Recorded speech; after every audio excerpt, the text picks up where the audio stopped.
Bonjour, aujourd'hui je vais vous parler de Libra, la monnaie crypto de Facebook. Oh tiens, mais qu'est-ce que c'est que Libra? Bon, je sais pas si vous en avez entendu parler il y a un petit moment, mais ça a fait un petit buzz, mauvais bien sûr, bah, c'est Facebook.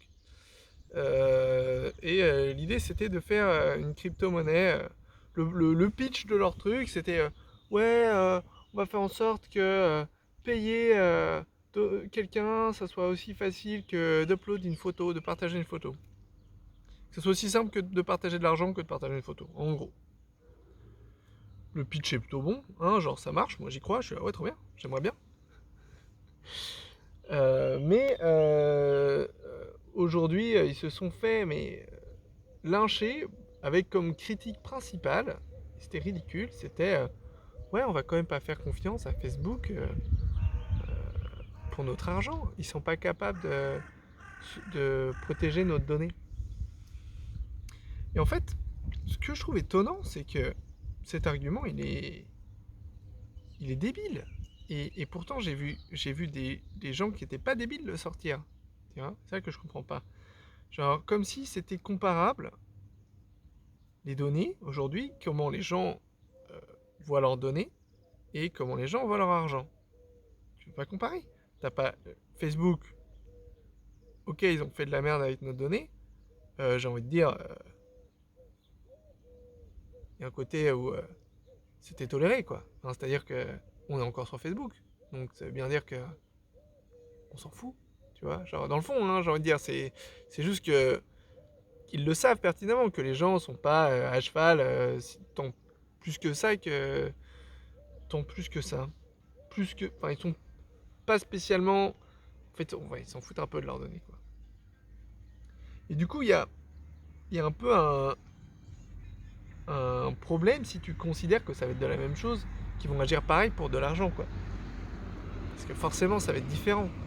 Euh, Aujourd'hui, est-ce que je fais confiance à ma banque pour mes données personnelles? Absolument pas. Genre, les gars sont pas capables de faire un, un- un formulaire d'authentification correct. Enfin, je parle des banques françaises classiques, enfin, ça commence, mais tu vois comment ils implémentent les sécurités, la gueule de leur site internet. Enfin, genre, non, non. Je leur fais confiance que dalle. Mais après, c'est-à-dire que quand tu peux pas juste voler l'argent des gens, tu vois, peu importe qui tu es, en fait, ça ne se passe pas. T'es responsable de ça. Alors que les données, c'était moins clair. On avait plus de souplesse à ce niveau-là. Donc oui, est-ce que je ferais... Enfin, c'est différent, quoi. C'est vraiment différent, les données et l'argent. Et après, ce qu'a apporté Facebook était vachement intéressant parce que ça essayait de répondre à quand même plusieurs gros problèmes qu'avaient les bitcoins d'une façon vachement pragmatique. Et c'était quand même un gros acteur qui le fait, quoi. C'était pas Jean-Michel perdu dans son garage, quoi. C'était putain de Facebook avec plein d'autres gros acteurs. Avec Visa, Mastercard, avec plein d'autres grosses boîtes de tech. Bon, bien sûr, il en manquait quelques-unes qu'on connaît. Hein, il n'y avait ni Apple, ni Microsoft, ni Amazon, euh, ni Google. Mais à part les autres gros, tout le monde y était. Donc tu avais du Spotify, je crois Netflix, PayPal, une chier de grosses entités. Et ça proposait un truc vachement intéressant. Ça proposait de répondre au problème, à la problématique du fait que les bitcoins aujourd'hui c'est pas pratique. Tu peux pas sortir ta Mastercard et payer avec tes bitcoins direct comme ça. C'est pas si simple. Bon, après, t'as des applications qui te proposent de faire la garantie. Mais là, par contre, à partir du moment où on est sur des bitcoins, il y a zéro garantie. Il y a réellement zéro garantie. L'entreprise peut te chourer toutes tes bitcoins, on peut rien faire. Alors que justement, ils proposaient un système où il n'y avait pas ça. Donc d'un point de vue, ils répondaient à deux problèmes là, d'un point de vue confiance et d'un point de vue pratique. Parce que bah, tu avais ces grosses boîtes, c'était pas non plus. Pourquoi c'est pas non plus full libre, n'importe qui peut le faire, complètement décentralisé? Parce qu'il y a d'autres problèmes avec ça. Si c'est full libre, complètement décentralisé, bah, les Chinois ils ont la moitié du marché. Enfin, genre, c'est ce qui se passe aujourd'hui avec les bitcoins. Donc, si le gouvernement chinois il dit, genre, niquez vos mères, les bitcoins c'est à nous, bah, ils peuvent détruire le truc. Franchement, ils ont tellement de pouvoir sur leur peuple, ils peuvent presque détruire le truc, quoi. Du jour au lendemain. Donc c'est pas aussi simple. Là, le fait qu'il y ait un certain nombre d'entités en concurrence, c'est pas des potes, c'est des alliés.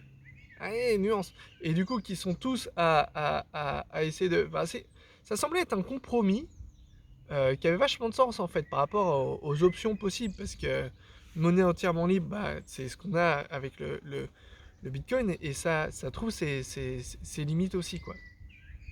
Une autre limite, c'est aussi le coût, en fait, le coût de faire une transaction. Aujourd'hui, on tend quand même vers de plus en plus de modèles financiers qui vont vers la micro-transaction, donc faire vendre pas cher mais beaucoup. Et ça, avec les bitcoins, c'est pas du tout adapté, parce que bah, chaque transaction avec une bitcoin a un coût et est très lente.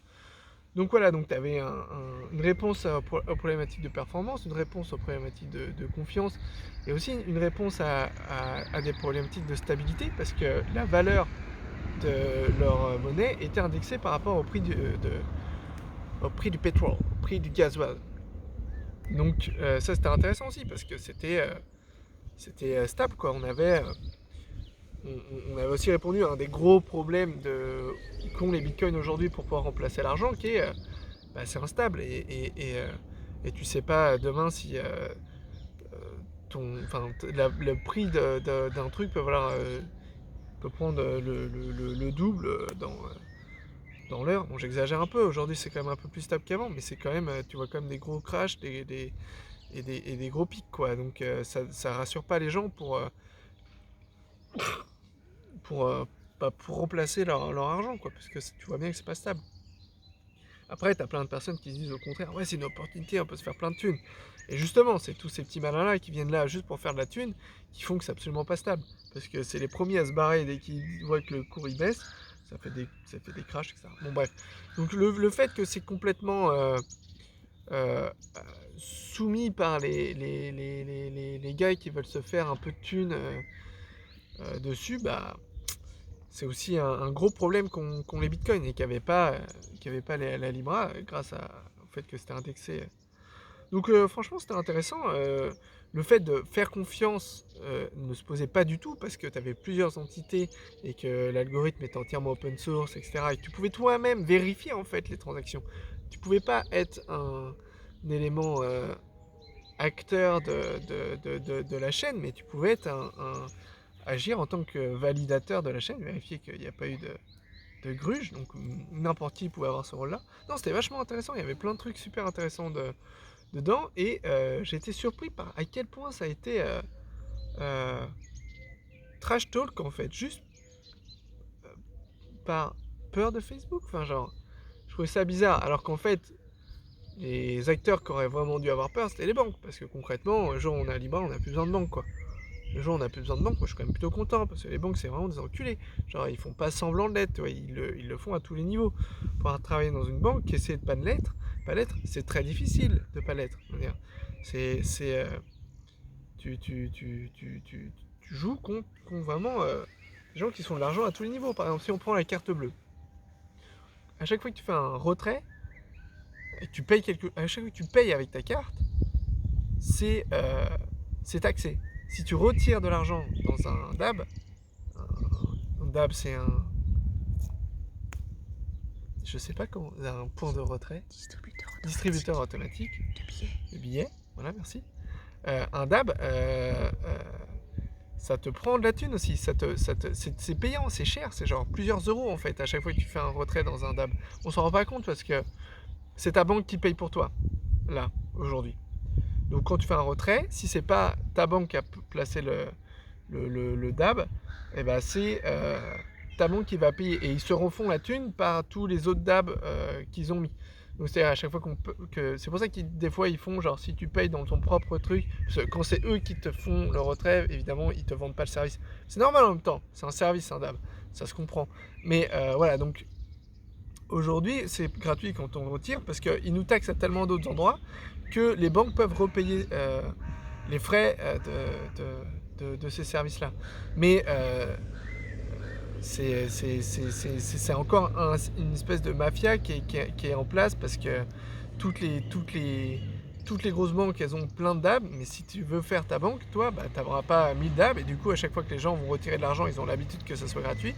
bah, c'est sa banque qui va devoir payer. Donc c'est-à-dire que c'est gratuit, les DAB, si t'en as plein. Donc si t'es une grosse banque, pour toi ça te coûte rien, mais si t'es pas une grosse banque, bah, t'as pas le retour sur le frais que ça coûte d'avoir des DAB. Bon bref, je me suis un peu taillé dans un sujet qui avait rien à voir, mais voilà, donc quand tu payes ta carte, tu payes une assurance, à chaque fois que tu fais des retraits, tu repayes. En fait, à chaque fois qu'il y a de l'argent qui passe, qui rentre, qui sort, ils se prennent une marge, en fait, ils se prennent une taxe. Et après, ils ont des trucs qui fait qu'ils peuvent te les rembourser ou pas. Mais en gros, ils ont vraiment moyen de se faire de l'argent à tous les niveaux. Et en plus, c'est pas de l'argent sur... c'est pas genre, on va prendre 5% de ta thune et c'est fini. Non, c'est à chaque fois que tu fais une dépense, donc à chaque fois que l'argent circule, on prend de la thune. Voilà, donc c'est insane. Donc j'avoue que si on avait moyen de plus avoir ces dépenses-là, on réduirait quand même pas mal l'inflation, je pense. Ça aurait des gros impacts sur l'économie. Et c'est de ça dont je pense les personnes intelligentes avaient vraiment peur. Enfin, les personnes intelligentes. C'est pas une question d'intelligence, c'est une question de connaissance du système. Les acteurs du système, à mon avis, actuels, qui en bénéficient, avaient peur qu'il y ait une vraie disruptation.